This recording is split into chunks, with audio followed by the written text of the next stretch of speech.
Hello everyone and welcome back to my channel. Today I am here with DarkArmedDuelist. And today we are going to be doing a deck profile of my Spright deck. I'm really excited to do this with you guys because this deck did really well during the tournament for me. I think I took like 5th place or so with this deck.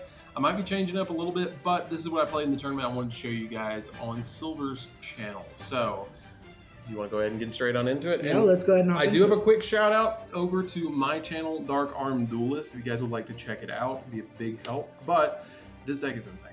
This deck is absolutely insane. And shout out to Bud's Place who lets us play over here. I really appreciate it. Thank you so much. And let's go ahead and get straight on into this. All right. So let's go ahead and start off with the main deck. Let me move this over really quick. So first off, I'm going to be going through the Spright monsters. So we're going to be playing 3 copies of Spright Blue. This is the monster searcher of the deck.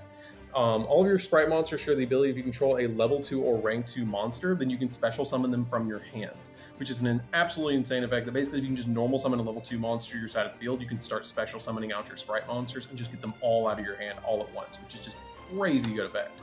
But this one searches out any other Spright monster from your deck to your hand. You play 3 copies of Jet. You always got to play 3 copies of Jet with your copy of 3 copies of Blue because this card searches out your spells and traps that are Spright effects. Or your Spright spells and traps from the deck, which is like Smasher or Starter for right now, till we get new support. And then playing 2 copies of Red. This is the Monster Negate. This card is really, really good to help you prevent cards like Ash, Nibiru, all sorts of stuff like that. Like people aren't even maining Nibiru right now because of this card, because you just throw this on field and it has the ability basically that when your opponent activates a monster effect, you can quick effect, tribute 1 other level, rank, or link 2 monster and negate that effect. And if you did tribute a rank 2 or a link 2, you can actually completely destroy the card as well, which is super good. Like that's just a really good effect to be able to get rid of those cards. I then play just a single copy of Carrot. Carrot does the exact same thing as Spright Red, but this card negates spell and trap cards instead of monster effects. You only really need a single copy of it because we're not in a really back row heavy format right now, so this card is fine at 1. But that's pretty much it for your Spright monsters. Let's get into the frog monsters that we're playing in the deck. So for the frog monsters, we're going to be playing 3 copies of Swat Frog. This card is insane to open. You can open up this and 4 hand traps and have full combo in my build, which is absolutely insane. This card has the ability that when this card is special summoned, or you can special summon this card from your hand by discarding any other water monster from your hand, and then when this card is summoned at all, special summon, normal summon, does not matter. You can instantly Foolish Burial from your deck to the graveyard another frog monster, or a aqua, I think it's an aqua level 2, isn't it? Yeah, it sends an aqua level 2 or a water level 2 monster that's an aqua monster from your deck to the graveyard, which is really good to be able to send cards like your Dupe Frog, which I never really send this. I usually end with this and a copy of Ronin Totem. You only need this. You only need this for your Frog engine because this is going to send Ronin and then it will send additional copies of itself back to the graveyard. So then you can banish them to summon out Ronin Totem. And then you can make Totally Awesome. This card, if it's on the field, your opponent must attack this card first, which is why Dupe Frog is so important in this deck.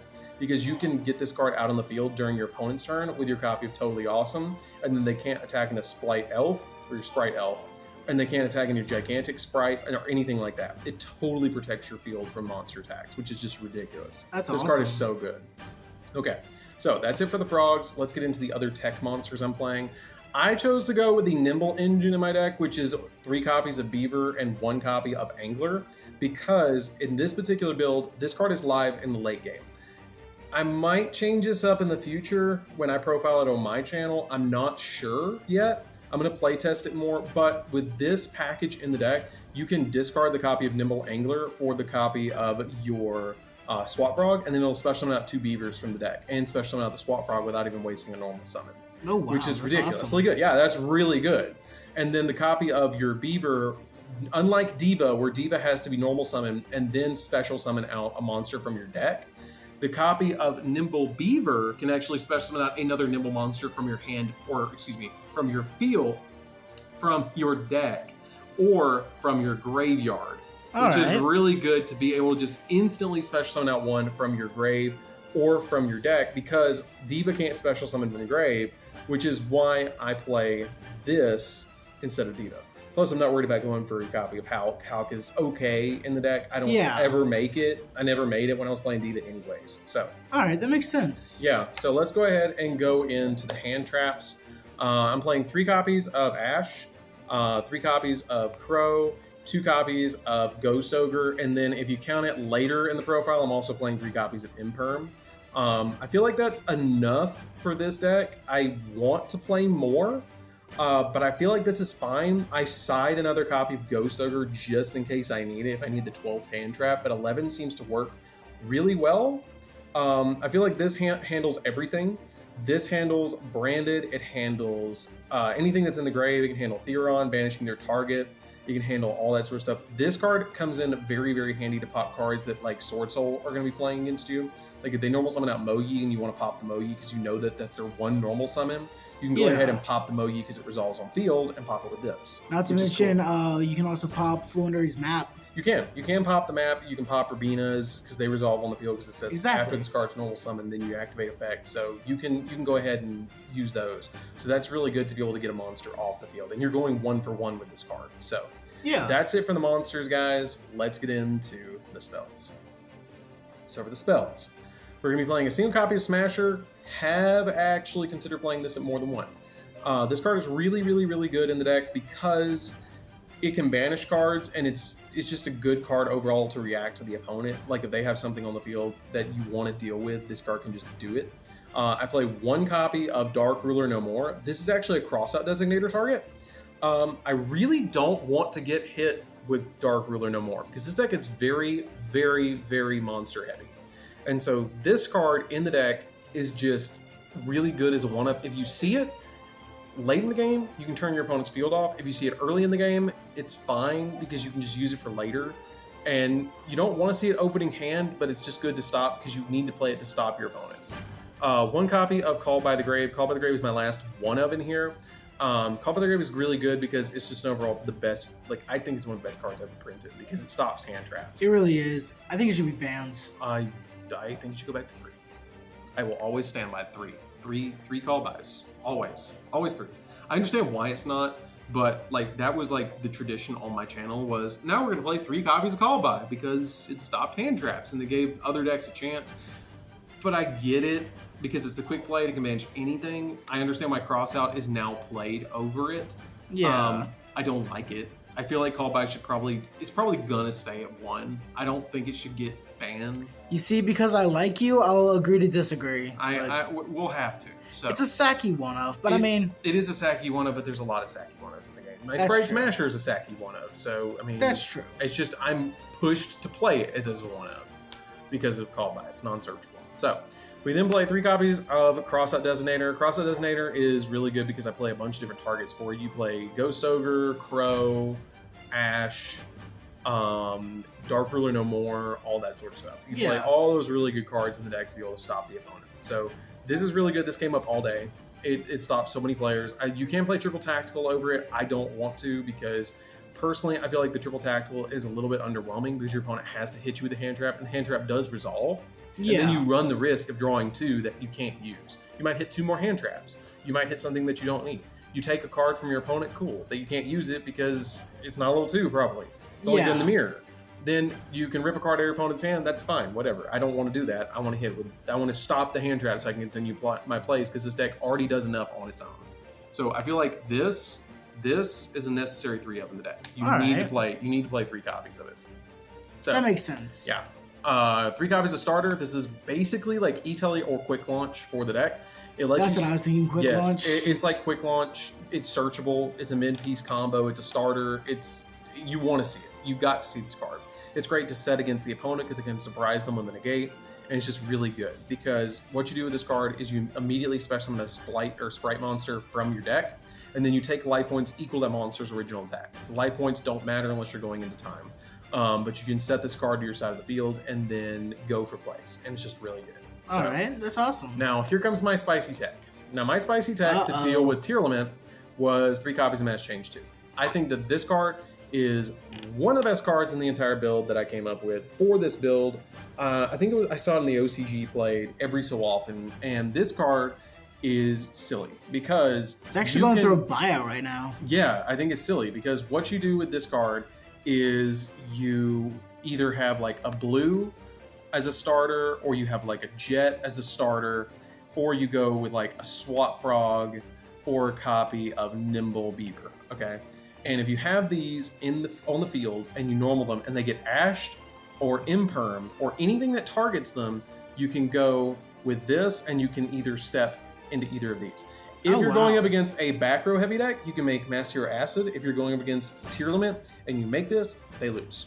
They instantly lose with your copy of Dark Law, and it's just game. They cannot do anything at all. So I feel like that is a really, really good play in this particular build. That definitely makes sense, yeah. Yeah, it stops so many decks. Like and it stops so many decks that you wouldn't even imagine it would stop, because with this card, it also works kind of like an Ash, that when they add from deck to hand, it rips a card out of their hand. So Dark Law, totally good card in this deck. Amazing card, actually. Okay. Not just great card, amazing card. Amazing card. So last 3 is going to be 3 copies of Imperm. It's pretty self-explanatory. You just hit a monster, and it can also lock down a column. So we played this a 3 up, and it brings up the hand trap total to 11 in the main. I know it's a little weird, but I feel like 11's fine. So, yeah. So moving on to the extra deck. Let's go ahead and move on to the extra deck. For the extra deck, we're going to play 2 copies of Gigantic Spright. Gigantic Spright works like an MX Saber Invoker for those who played during that format. This card basically says special summon level 2 from deck. That's basically what it does, and it locks you into level 2, rank 2, link 2s for the rest of the turn. It's really good. You need to play it at 2. I don't think you need 3. 3 never came up. 1 copy of Toad. This card is only needed at 1 because when it touches the grave, it can bring itself and put itself back in the deck. True. Yeah. And what's really cool, we got the Toad map to go with it. Of course, you gotta have the Toad map. You gotta have the Toad map with it. That just, like, you guys know, I use this every time I put Toad in an extra deck. This mat is totally awesome. It is totally awesome. This deck's totally awesome too. 1 copy of Cat Shark, because you can make the copy of Gigantic Spright with a link to monster, and if you make it, it'll go to 32, and then you make Cat Shark and you double its attack again, and basically quadruples the attack of the monster up to, I think it's like 64. Yeah, it jumps it to 64 and just goes in for game. Like, I've had that happen to me a couple times. Yeah, it's ridiculous. Sky Cavalry for Downard and then Zeus. This came up for me in the tournament 1 time. I board wiped, I think it was Tear Lament. I was playing against Tear Lament. I think he was playing against Trey. And I made this, and he outed it. He did win the match, but it still was really good in the deck. All right. I really liked this. I then played 2 copies of Elf. Elf is only needed at 2. This card is the best card in the extra deck. You make this, and then during your turn, and then during your opponent's turn, you can quick effect bring back a level 2 from the grave. Why would you not play a quick effect monster reborn deck? Of course. This card is the most broken card in the extra deck. I can make this card with any level 2, and rank 2, link 2, any level 2. Like, it's just really good. Plus 1 other monster. All right. 1 copy of Avermax. Avermax I like over Access Code because it just gets big, and it's easy to make during the opponent's turn with IP. 1 copy of Unicorn, IP, or you make this with IP and you spin a card. 1 copy of IP because you can make it during your turn, and then go Avermax during the opponent's turn with the Elf. Salamander at Alamirage. If you only open up Toad, only Toad, you can normal summon Toad, make this, send Ronan and Toad into grave, off the Toad normal summon, link for this, and then you have a monster in the grave, which is your copy of Swap Frog with the Ronan Toad that you sent off the normal summon of the Swap Frog. Yeah. Then you use the effect of Swap, banish, or use the effect of Ronan, banish the Swap, summon it back, and then you have Elf. And you go. Oh, wow. Yeah. So this came up. This is definitely a good card. 1 Dark Law and 1 Acid. That's the extra deck, pretty much. Oh, wow. This is a board wipe for if they try and hit Swap Frog or Nimble Beaver. This is to stop them from hitting Blue or Jet. And then that's the extra deck. I do have a side deck, which is never happens on my channel, but let's go ahead and go into the side deck. The side deck has some spice. I really think I did well with the side. So let's go ahead and check that out. Yeah, let's see it. So, 3 evenly. This is really good if you lose game 1, you can side in evenly, and it will deal with your opponent's board. If you win game 1, you side in the Judgments, because Judgment is another stop for the opponent, and it almost feels like you're playing 14 hand traps at that point because you can set this. You're giving yourself an additional negate to make sure that your opponent doesn't hit you with Dark Ruler. So I played it at 3. It did come up. It did protect me 1 time, but it didn't matter because that game was that was bad. But it came up. It was great. Yeah. 3 copies of Anti-Spell. This is something I might change out in the future. It did not come up at all. The previous time I played, this card came up. I think I played against you, Silver, Yeah. and I ended up citing this in, and I went in for when you're playing Sky Striker, which that live duel is going to be on my channel. But this card is ridiculous against playing up against like Sky Striker. It's okay against Tearlament. It doesn't do anything to Spright. This one I'm thinking about taking it out. I do side the other 2 Dark Rulers. The other 2 Makes Dark sense. Rulers, yeah, and just in case if you play the mirror. If you play the mirror, you throw this in. 2 copies of Cosmic for back row heavy, 1 copy of Feather Duster, and then the 3rd Ghost Ogre is what I played. All right. It worked really well. I sided this in sometimes. I never sided this in. I sided in these, the Dark Rulers, and the Evenlies. Not a lot, but I think I sided it in 2 rounds, and when I did, I won. And then this I sided in like 3 times, and I saw it like 1 time, I think 1 or 2 times. All right. That's pretty much it for the deck profile, guys. I really think that this deck is going to be one of the best decks, if not the best deck in the entire format. Heroes best deck. Saying it now. Heroes are good. Heroes are good, but I got you in the tournament. So, anywho, guys, don't forget to like, comment, subscribe. Definitely check out the DarkArmedDuelist channel. I'm giving a quick shout out to my channel one more time. Definitely check out the DarkArmedDuelist channel. And that's all I got for you guys. So. All right, and as you said, be sure to leave a like, comment down below, and subscribe to the channel, and be sure to check out DarkArmedDuelist. All right, and everyone else, have a good one.